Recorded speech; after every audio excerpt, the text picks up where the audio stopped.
0917.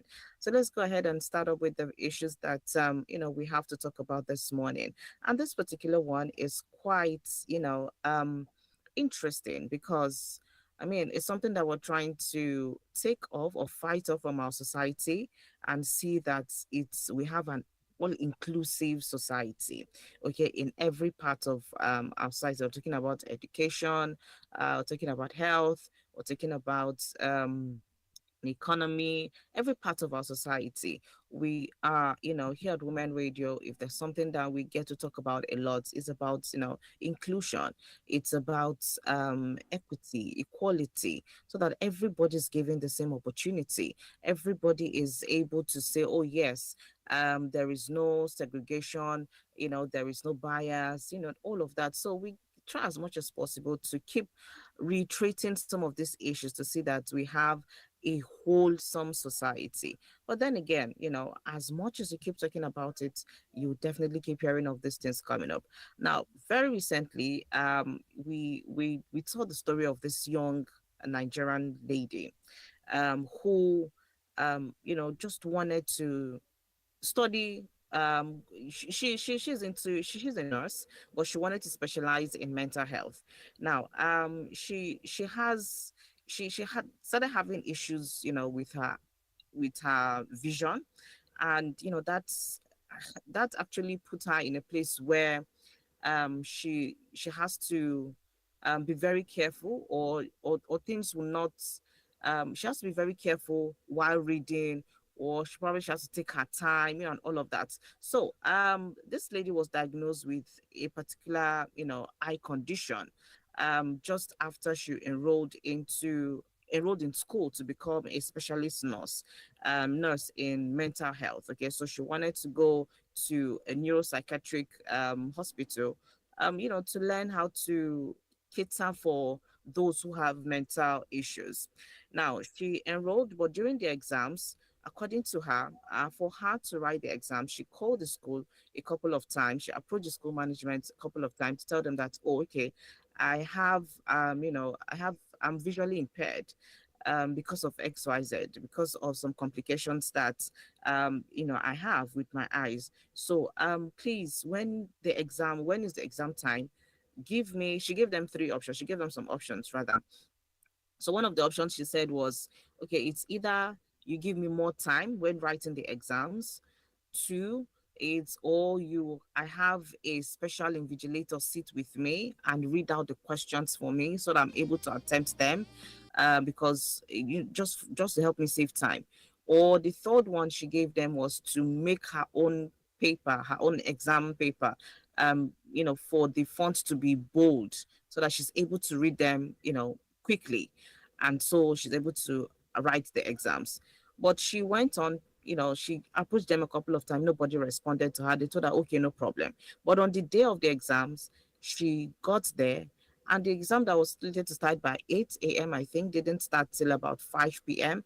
And when she was giving her, exam sheets, she looked at it, and, nothing of those three options that she gave were actually coming to her. So she approached them, the invigilators and the school management, and said, okay, this is it. I've called, I've actually tried to, get your attention on this, but nobody's saying anything. But instead of being, instead of them to actually take up the case, instead they shut her down.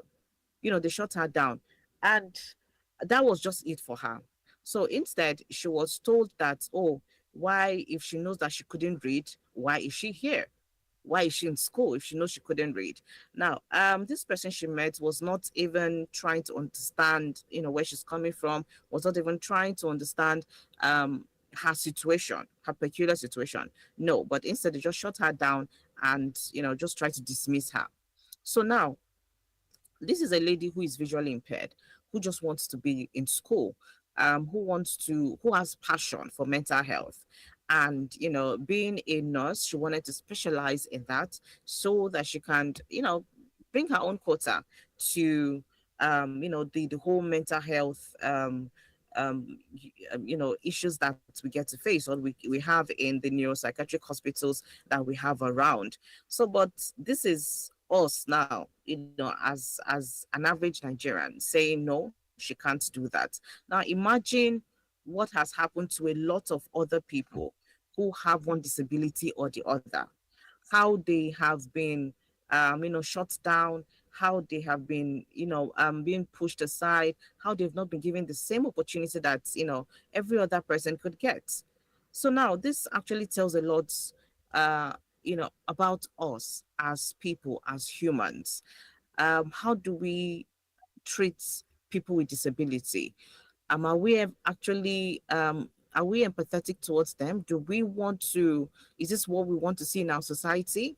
So a lot of questions just actually comes up. But Miriam, let me hear your thoughts on this particular issue, because it's not the first time something like this is happening. And one Right. of the things we have to talk about at Women Radio is inclusion. Include everybody. Try first before you say no, it can't work, or nobody is going to give it a chance. Why not try to accept them and see how much they can achieve, first of all? But let's hear your thoughts on this particular Right. case, on this Yes. lady. Exactly. That's the hard part. We keep saying that, people with disabilities should be functional members of the society, but we're not doing anything to include them. Sometimes when we blame the leaders and we say that, oh, the leaders are the problem, yada, yada, yada, the leaders are just a reflection of the people, honestly, because she was not faced with any bit of empathy. She spoke to the first lady, who was a supervisor in the examination hall, and the response she got was terrible. Then she went on to speak to the, is it HOD or the VC or something, and he gave her a Mm, very terrible response also. Aside the disregard for other people's time in tertiary institutions, because while you have an exam slated for 8 a.m. and you are just doing it by 5 p.m., aside that, she has clearly stated the things that would help her, the things that she needs to do her examinations, and none of it was provided. The least you could have done was giving her an apology and probably provide someone to read and aid her in her exams. So making excuses, like, because she went on to say that when she asked for like extra time, the supervisor was saying that mm, other people would ask for the same. It's not the same thing. It doesn't actually make sense. You can easily tell other people that you cannot have the same thing she's having because she's visually impaired. Like, that's common sense. You don't need to give, that's like a very terrible excuse to give to her. yeah, And it's just terrible considering that it's an institution that is what's it called, an institution that is supposed to teach mental health practice, right? And they're not considerate of how that could affect our own mental health. They have serious lack of empathy because when we're talking about Nigeria, if frustrating you, right?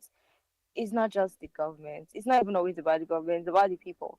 Because when mm, people have like a small bit of power, they are power drunk.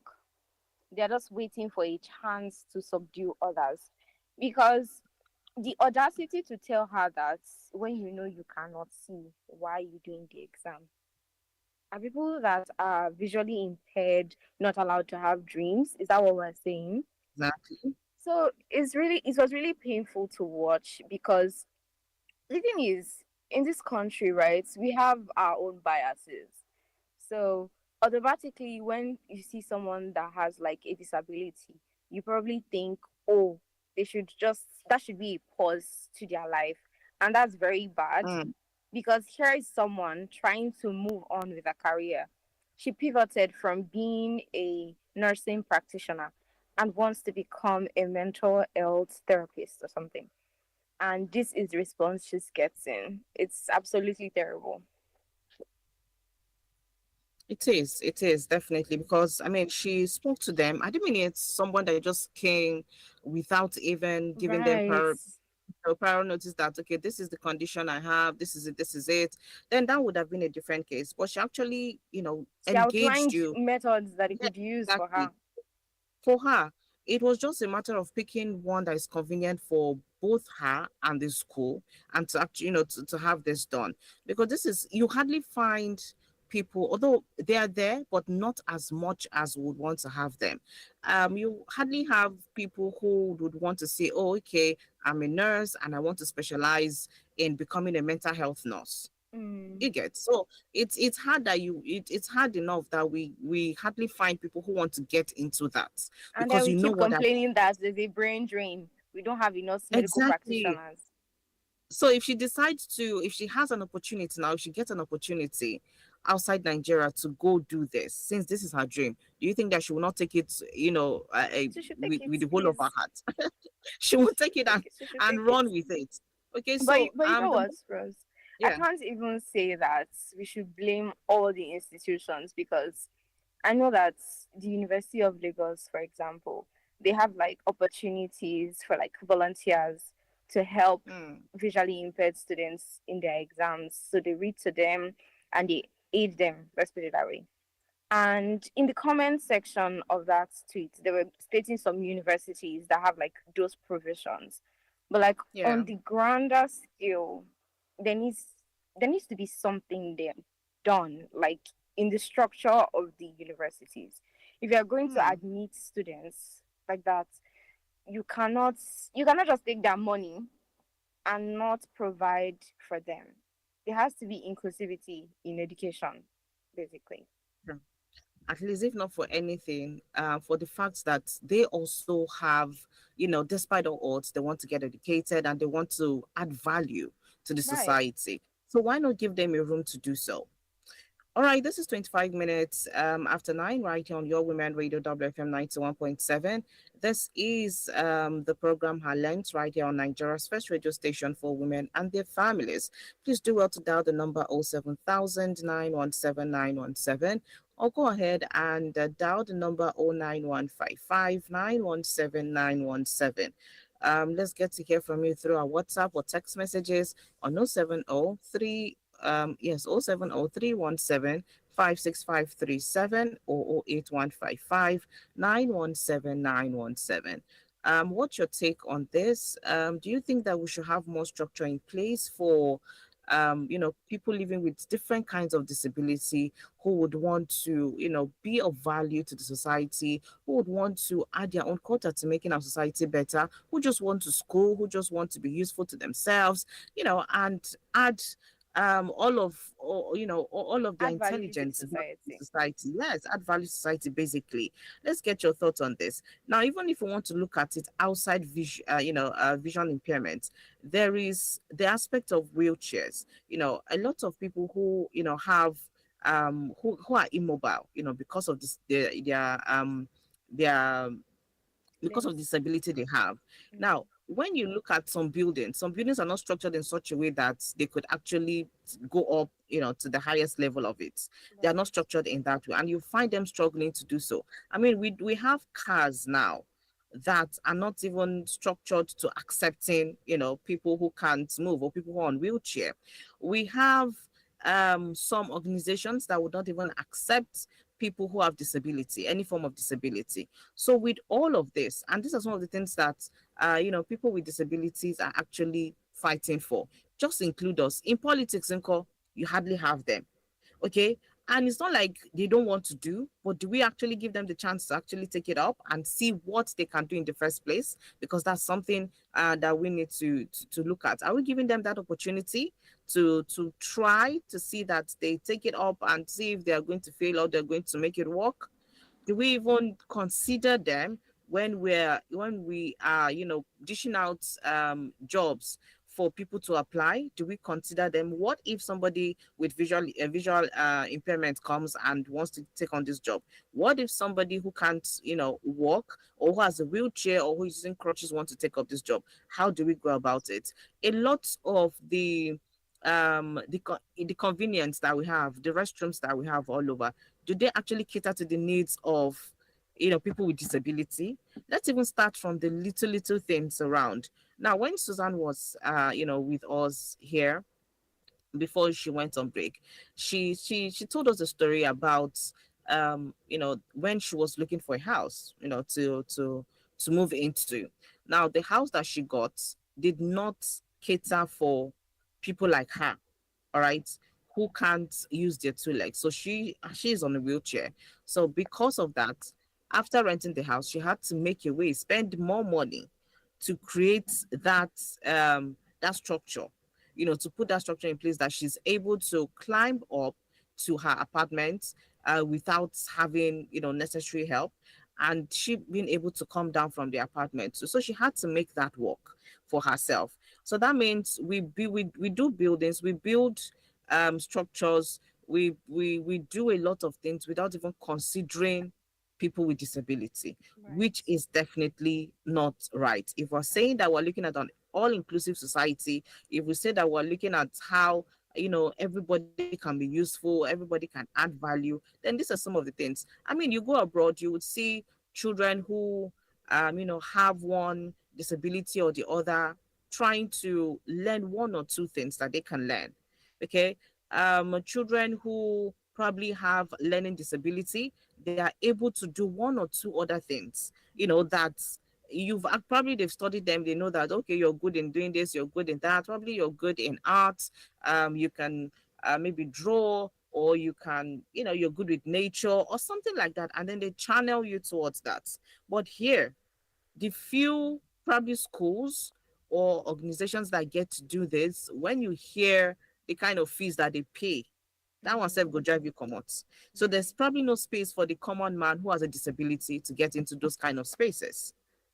So how do we then say we're an all-inclusive society, or how do we say we're growing and we're getting better if we're not including all of this? Look at the number of people in the decision-making tables. Do you see people with disability amongst them? Even if you see probably one or two that you probably get to see in some Yes. organizations, not even, a lot of them. So there are a lot of things that actually comes to mind when we have this. And I just think we need to do better as a country, because for this particular lady, after telling them that, come, oh, I'm coming to take this exam, oh, in a federal neuropsychiatric hospital, in Nigeria. She said, I just don't want to mention the state right now because this is happening everywhere. This particular one happened somewhere in eastern Nigeria, but imagine in other schools or hospitals that we have, federal neuropsychiatric hospitals that we have. Imagine what is happening there, okay, and other schools too. I mean, it's just appalling with some of the things that we get to see. I just hope that we do better after all the calls that she made to tell them of her condition. When it got to the exam day, nobody came to her. She went to meet invigilator. Invigilator was telling her that she cannot read. Why is she here? She took up the case to The provost. audacity. Provost still shut her down. So, what exactly are we preaching, or what exactly do we want to get out of this? I just hope that we're able to do better. And I'm sure that when Susan comes back, I will definitely bring this up so that we're able to talk about this more and get to hear from our own side of her own view on this. Because no, I think we just need to do better as a society. Our government need to do better, because this is something we need to call them in, um, you know, to actually get their hands on this, to make sure that this does not keep repeating itself. Now, this is just one case out of so many that we've heard. What about the ones that go on silently? What about the Right. ones that we don't even get to hear at all? Then what happens to them? So, yeah, I just think we need to do better, and we need to grow as a society, because if we think that, oh, there's no disability in your family, there's nobody with disability close to you, you yourself, you are okay, you're good, my dear, you never can tell what can happen. Oh. Anything can happen to you in less than a second. You just never can tell with a twinkle of an eye. So be kind to people, be empathetic towards people, because you just never can tell. I just hope that we do better. And like Miriam said, we're a reflection of the society itself.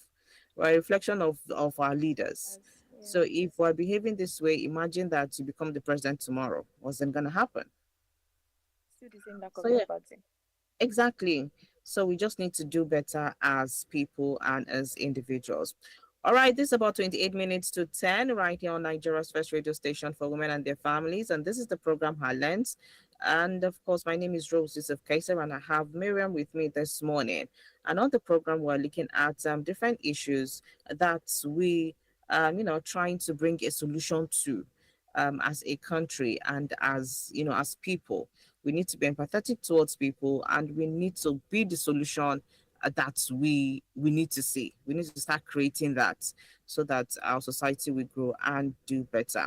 All right, so do well to dial the numbers 07000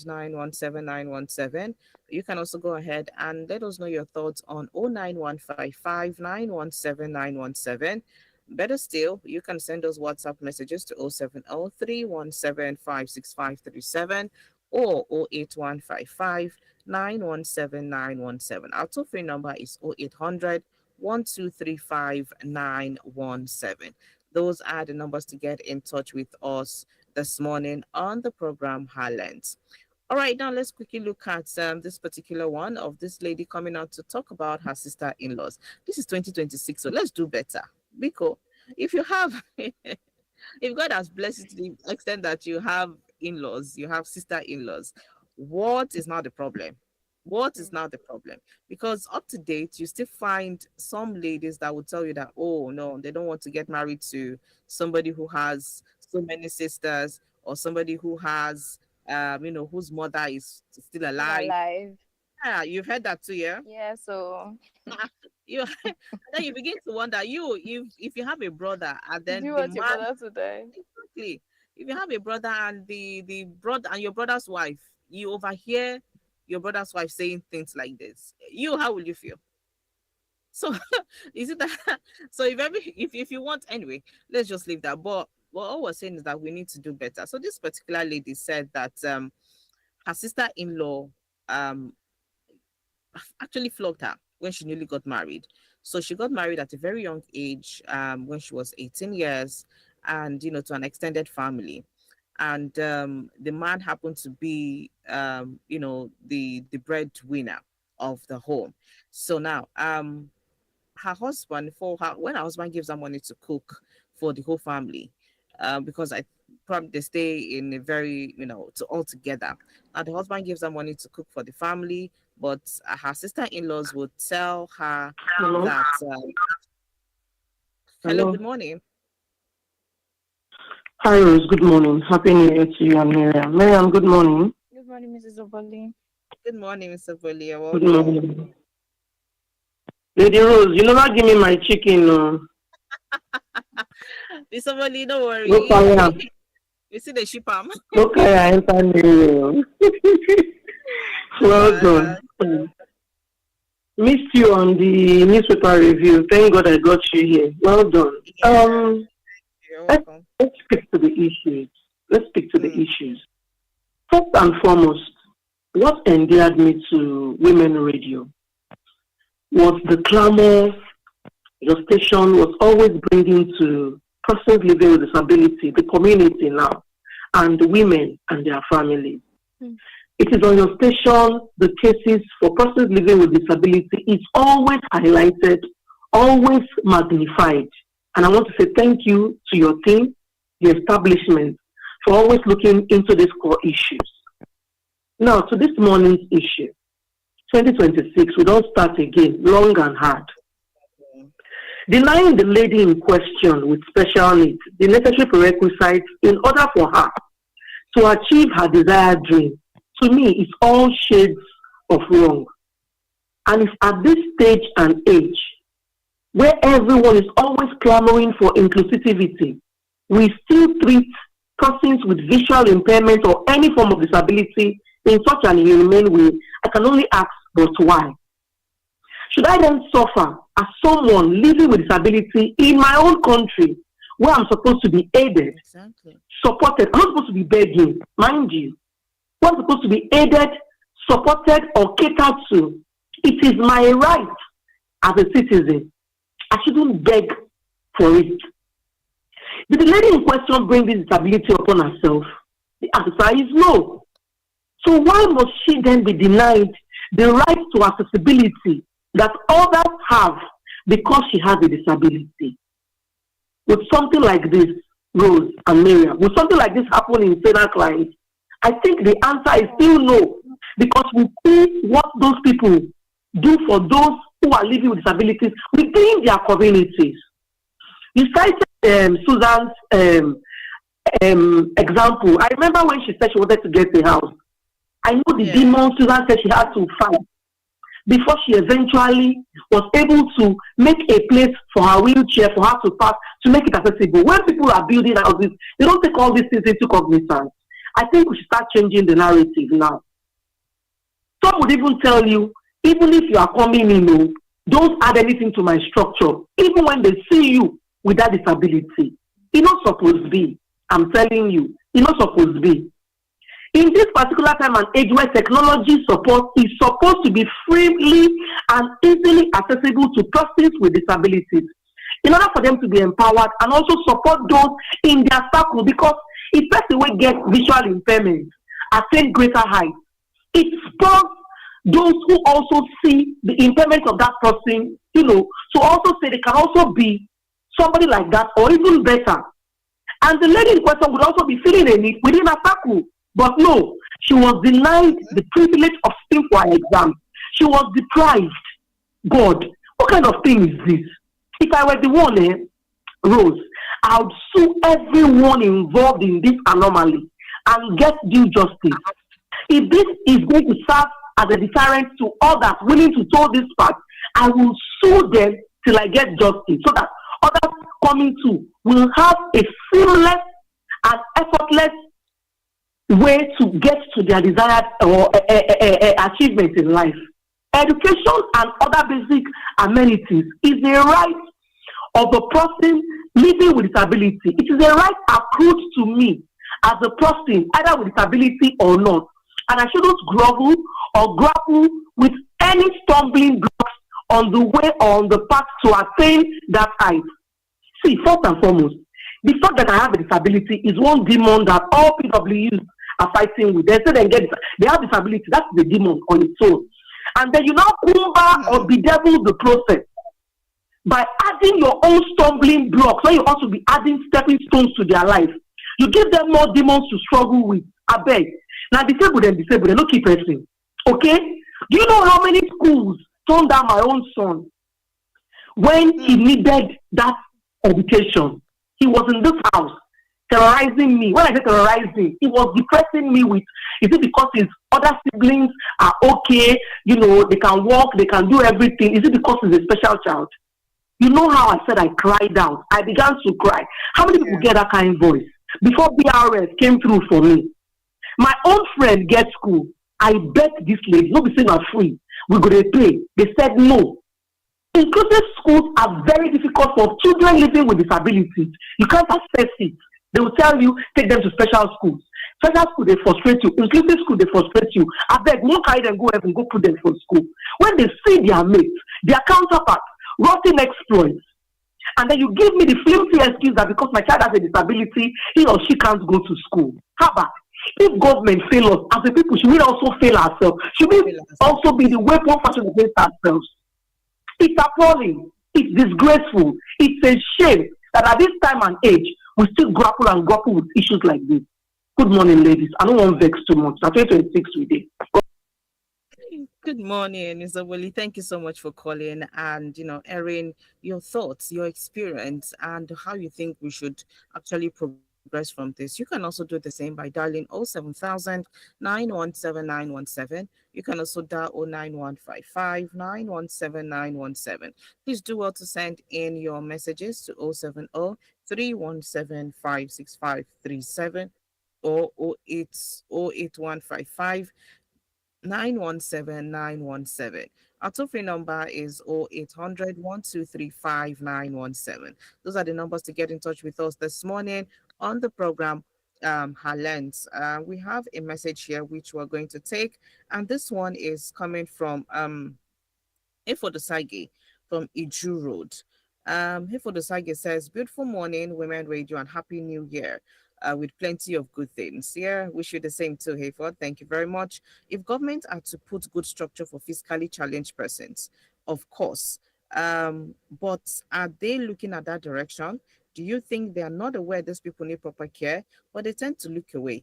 Even those who are not physically challenged with beautiful vision to add to the economic growth are being neglected, not to talk about the fiscally challenged." Thank you very much, Hayford Osage from Iju Road. So Hayford is having to say that even people who are not, visually impaired, are finding it hard to navigate the society, let alone people who are visually impaired. Does the government look, do they know about it? Of course they know about it. But are they putting structures in place? We know they see. Are they doing anything to make this better or to make the burden lighter? Not at all.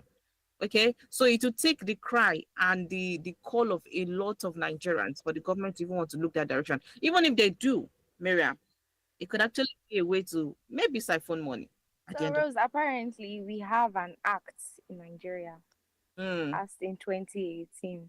But the problem is there's no implementation. there's no implementation. Because if a public institution can do that, Mm-hmm. then just imagine what's happening in some other places, like privately, for example. So I really support what Ms. Zoboli said. If she can sue them, maybe there will be policy reforms or something. If But they then put more again, eyes on it, they'll yeah. reform the whole thing because that's very terrible. Hmm. All right. This is about 16 minutes to 10 right here on Nigeria's first radio station for women and their families. My name is Rose, and I have Miriam with me on the program, her lens this morning. Please do well to dial the numbers 07000 917 917. Do well to also dial the number 09155 917 917. Please do well to dial our toll free number, which is free to you, is 0800 1235 917. Those are the numbers to get in touch with us this morning. Feel free to send us WhatsApp messages on 070 But even if she sued them, Miriam, Yes. would the government allow this to even fly in the first place? Knowing fully well the kind of government we have, Mm. would they even allow it to take it focus? Would they allow justice to actually prevail in this thing? Because this is Nigeria we're talking about. Right. The justice system where we don't even have full confidence. The justice system where the average Nigerian cannot even trust that if I take my case there, if I take my issues there, oh, justice will be served. So and let's not forget this is also a federal institution. Right. Okay, so So when aside the problems of her like getting redress on this matter, if she eventually gets in, how is she going to be treated? Because there's a lot of politics on that play there. But then again, they Mhm. said that Let's even there's a remember the body case in the National of Assembly that yeah. takes things like this very seriously. So I'm sure she can probably find legal support. Hmm.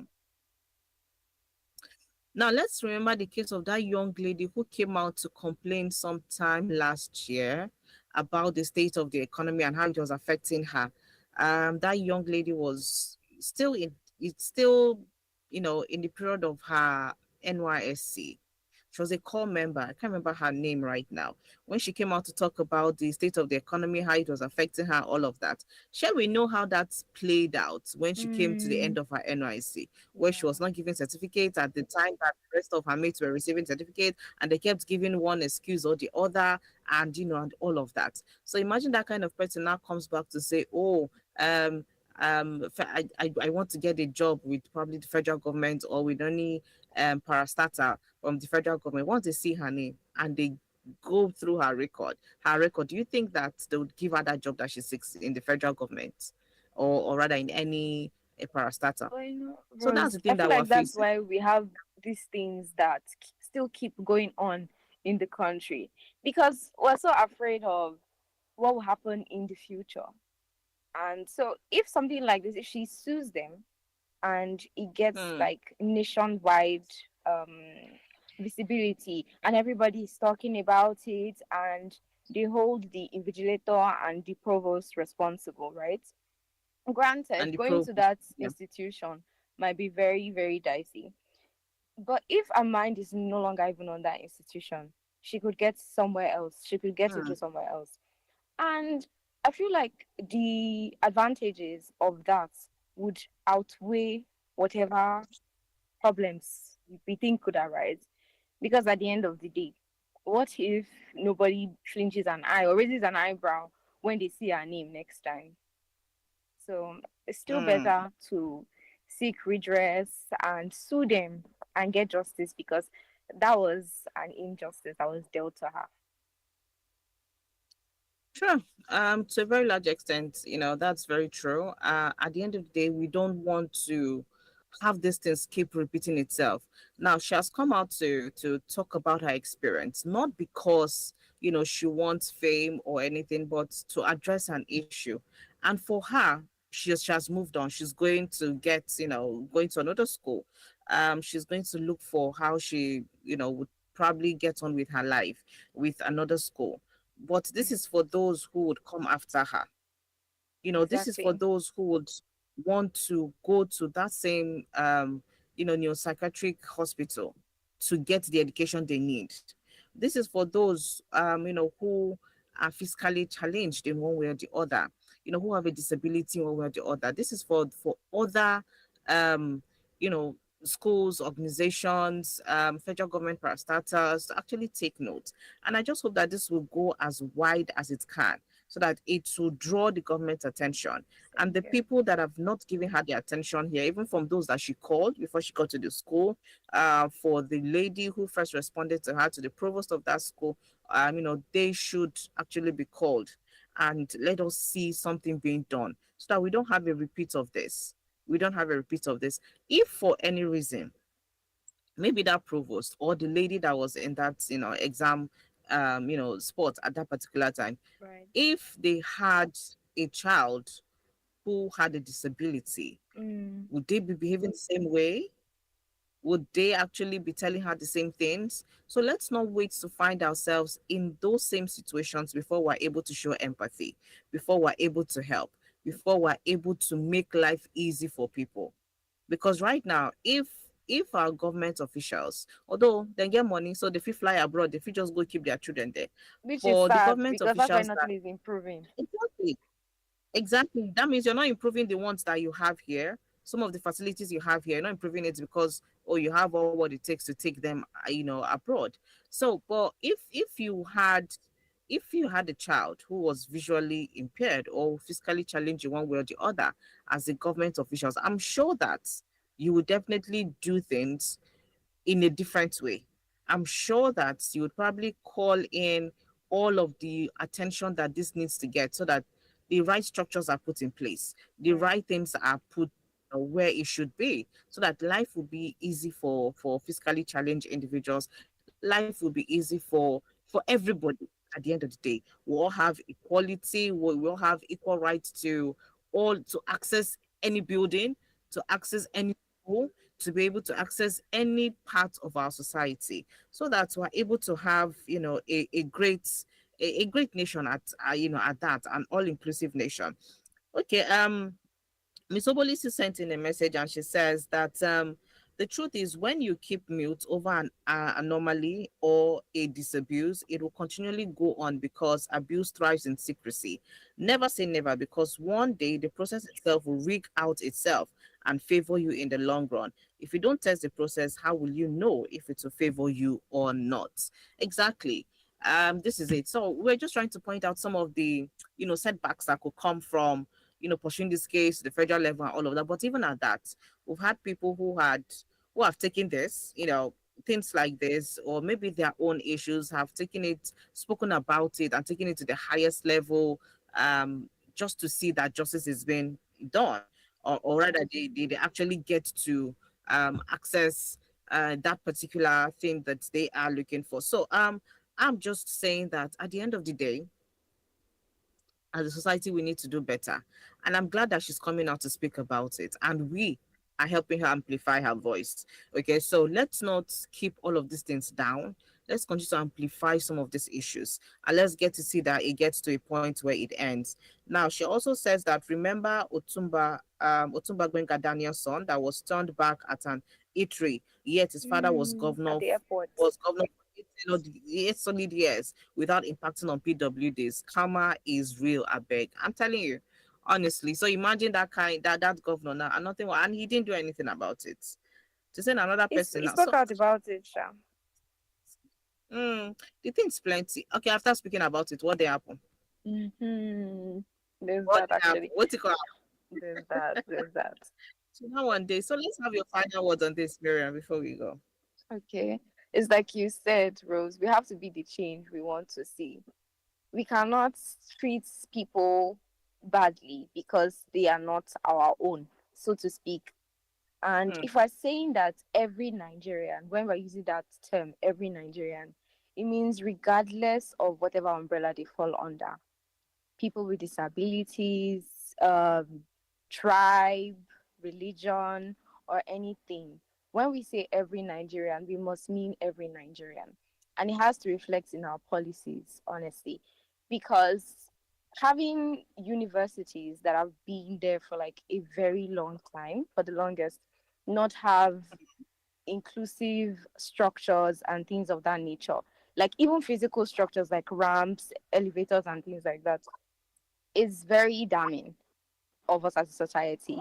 Not to talk about the education parts where we cannot provide something as simple as someone to aid a visually impaired person in their exam, and the complete disregard from an institution that is focused on mental health. That's terrible. Just terrible, terrible, terrible, terrible. So I just want to mm. say that we need to have better structures in place, and I really hope the government takes it up because justice has to be served. Yeah. All right. So I'll just key into what you've said, and I hope that all our government officials, those who are listening, and those who are to give the report back to our government people, please do well to note that we need to do better when it comes to people living with disabilities, because we need our society to be all inclusive. The policies are there, let's implement them. Let's implement all of these things, and also put structures in place to check if this is well implemented and how this is impacting lives out there, because at the end of the day, that's why you are in power. All right, so this is where we wrap it up this morning on the program Highlands. Thank you to Mrs. Oboli who called, and to Hayford who sent in a message. We do appreciate all of you who have done this, joined us this morning on the program. So Miriam, thank you very much for coming on Highlands this morning. Thank you for All right, having my name is Rose. me. Hi, my name is Rose Yusuf Kaiser. Do what to stay tuned to Women Radio WFM 91.7. Thanks to Benjamin for making sure that we are actually having this program. All right, so do want to have a great day ahead. Stay with us. Coming up next is Radio Doctor. Good morning.